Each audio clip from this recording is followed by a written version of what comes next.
11 सितंबर 1995 supreme court के जज justice Kuldeep Singh के घर एक मैसेज आता है जिसमें लिखा था कि human right activist Jaswant Singh Khalra को पंजाब पुलिस द्वारा किडनैप कर लिया गया है। इस दावे की गंभीरता और इमरजेंसी को देखते हुए कोर्ट ने इस मामले को बड़े सीरियसली लिया, क्योंकि ये मामला सिर्फ एक आम आदमी के गुमशुदा होने का नहीं था, बल्कि जसवंत सिंह खालरा के ऐसे अचानक गायब होने से ठीक कुछ ही महीनों पहले तक वो एक केस की इन्वेस्टिगेशन कर रहे थे, जिसमें पंजाब पुलिस पंजाब से अचानक रातों रात शक के आधार पर लोगों को उठाकर टॉर्चर करते हुए उनका सीधा अंतिम संस्कार किया जा रहा था, जिसका पता उनके परिवार को कभी चल ही नहीं पाया। जिसके चलते जब जसवंत सिंह खालरा ने अमृतसर के दुर्गियाना मंदिर, तरन तारण और पट्टी के शमशान घाटों के रिकॉर्ड्स निकाले तो उन्हें पता चला कि पंजाब पुलिस ने जिन हजारों लोगों को इलीगल कस्टडी में लिया था उन्हें चुपचाप इन शमशान घाटों में जलाया जा रहा है, जिसके खिलाफ वो अपनी आवाज उठा रहे थे। लेकिन फिर 6 सितंबर 1995 को अचानक उन्हें उन्हीं के घर के बाहर से उठा लिया जाता है, जिसके बाद जब ये खबर सुप्रीम कोर्ट तक पहुंची तो सुप्रीम कोर्ट ने पुलिस से जवाब मांगा, लेकिन पंजाब पुलिस ने कोर्ट में एफिडेविट जमा कर इन सारे एलिगेशन को खारिज कर दिया। पुलिस का कहना था कि उन्होंने खालरा को कभी कस्टडी में लिया ही नहीं था। इवन उन्होंने कोर्ट के सामने ये पॉसिबिलिटी रखी कि खालरा शायद खुद ही कहीं गायब हो गए या बॉर्डर पार कर पाकिस्तान भाग गए, ताकि इससे पंजाब पुलिस की इमेज खराब की जा सके। लेकिन जब सीबीआई ने इस केस की इन्वेस्टिगेशन करी तो उसमें यह पाया गया कि खालरा को किडनैप करने के बाद उन्हें चबल पुलिस स्टेशन ले जाया गया था, जहां उन्हें ब्रूटली टॉर्चर करते हुए पुलिस के खिलाफ दी गई स्टेटमेंट को वापस लेने का दबाव बनाया गया। लेकिन जब खालरा ने अपनी स्टेटमेंट वापस लेने से मना कर दिया तो उनकी गोली मारकर हत्या कर दी गई। लेकिन यहाँ सवाल ये है कि एक डेमोक्रेटिक देश में ऐसा कैसे पॉसिबल हो सकता है कि कोई भी पुलिस किसी स्टेट से हजारों लोगों को सिर्फ शक के आधार पर उठाकर उन्हें ब्रूटली टॉर्चर करते हुए उनका फेक एनकाउंटर कर दे और फिर चुपचाप उनकी बॉडी को शमशान घाट में भी जला दिया जाए। तो इसके पीछे की कहानी और भी ज्यादा खौफनाक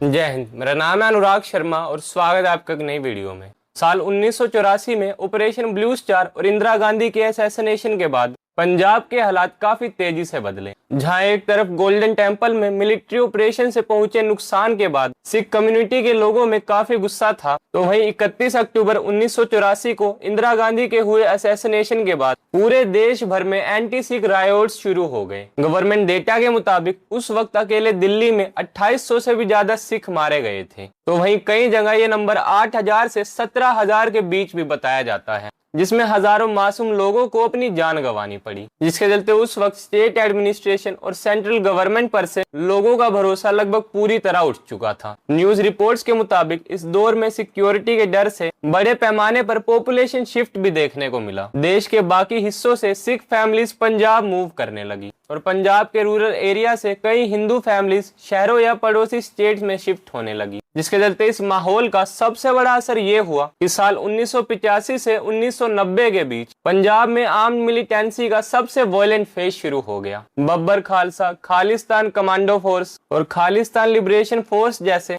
कई डिसेंट्रलाइज्ड मिलिटेंट ग्रुप्स एक्टिव हो गए और पंजाब में मानो लॉ एंड ऑर्डर मेंटेन कर पाना काफी मुश्किल होता जा रहा था। बसेस और ट्रेन को रोककर टारगेट किलिंग करना, बैंक लूटना और गवर्नमेंट ऑफिशियल्स, जजेस या पुलिस पर्सनल के परिवारों को टारगेट करना एक नॉर्मल पैटर्न बन चुका था, जिसके चलते सिचुएशन को हैंडल करने और पंजाब में लॉ एंड ऑर्डर को दोबारा मेंटेन करने के लिए सेंट्रल गवर्नमेंट एक ताड़ा नाम का लॉ पास करती है, जिसके तहत पुलिस किसी को भी शक के आधार पर उठाकर ले जाती थी। अब ये लॉ लाया तो पंजाब से इन मिलिटेंट ग्रुप्स को खत्म करने के लिए गया था, लेकिन इस लॉ ने एक तरह से पुलिस को बिल्कुल ही फ्री हैंड दे दिया था कि वो अपनी खुद की मनमानी करने लगी थी। सोशल मीडिया क्लेम्स और ह्यूमन राइट्स की रिपोर्ट्स के मुताबिक पंजाब के रूरल एरिया से लोग बड़े पैमाने पर अचानक गायब होने लगे और कई सारे अनरिकॉर्डेड डिटेंशन के एलिगेशन सामने आ रहे थे कि पंजाब पुलिस बिना किसी रिकॉर्ड के लोगों को डिटेन कर रही है। उनका कहना था कि पुलिस सस्पेक्ट को इंटेरोगेशन के लिए अपने साथ ले जाती थी, लेकिन वो लोग कभी लौट कर वापस अपने घर नहीं आ पाए और इसी एनकाउंटर पॉलिसी और सीक्रेट डिटेंशन के आरोपों ने आगे चलकर एक नया और डिस्टर्बिंग पैटर्न सेट किया, जहां सालों तक लोगों को ये तक पता नहीं चल पाया कि उनके लोग जिंदा है भी या नहीं। लेकिन इसी बीच जसवंत सिंह खालरा, जो एक बैंक में नौकरी नौकरी किया करते थे। एक दिन उनके बैंक से भी ऐसे ही 2 लोग गायब हो जाते हैं, जिसका पता लगाने के लिए उन्होंने अपनी छानबीन करना शुरू करा, जिसके लिए उन्होंने अमृतसर और आसपास के शमशान घाटों के रिकॉर्ड्स को निकालना शुरू किया। तो उन्होंने सबसे पहले अंतिम संस्कार के लिए यूज हुई लकड़ियों की रिसिप्ट चेक करी कि पुलिस ने आखिर कितनी लकड़ियां खरीदी हैं, क्योंकि एक बॉडी को जलाने के लिए लगभग 300 किलो लकड़ियां यूज होती है, जिससे वो ये अंदाजा लगाने में कामयाब रहे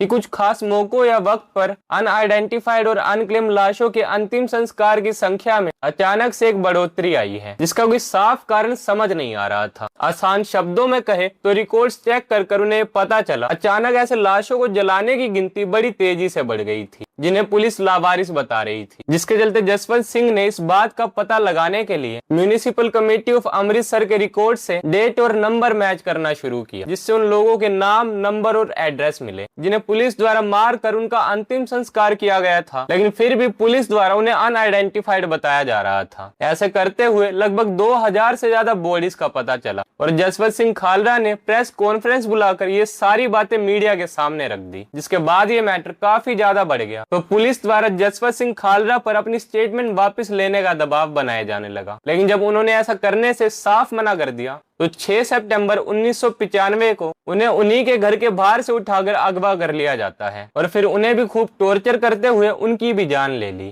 हालांकि इन अनआइडेंटिफाइड बॉडीज को लेकर एक पक्ष का ये भी कहना था कि जिन भी लोगों को पुलिस ने पकड़कर एनकाउंटर किया था वो पंजाब के उन मिलिटेंट ग्रुप से जुड़े हुए थे जो उस वक्त पंजाब में काफी उग्रवाद फैला रहे थे, इसीलिए उनके परिवारों के लोग उन बॉडीज को क्लेम करने से कतरा रहे थे। अब इस दावे में कितनी सच्चाई थी या जसवंत सिंह खालरा की रिपोर्ट में कितनी सच्चाई या कितना झूठ था, इस बात का फैसला तो आपको करना है, क्योंकि सबका इस पर अपना अलग अलग पक्ष है। लेकिन पंजाब में उस दौर में जो कुछ भी हुआ, जिन भी मासूम लोगों को अपनी जान गंवानी पड़ी, फिर चाहे वो एंटी सिख रायोट्स के दौरान हुई हिंसा हो या ताड़ा एक्ट के दौरान हुए फेक एनकाउंटर हो, इसने पंजाब के उन हजारों परिवारों को हमेशा के लिए गहरे सदमे में डाल दिया। बाकी इस पर आप क्या सोचते हैं हमें कमेंट सेक्शन में लिखकर जरूर बताएं। टिल देन गुड बाय, जय हिंद, वंदे मातरम।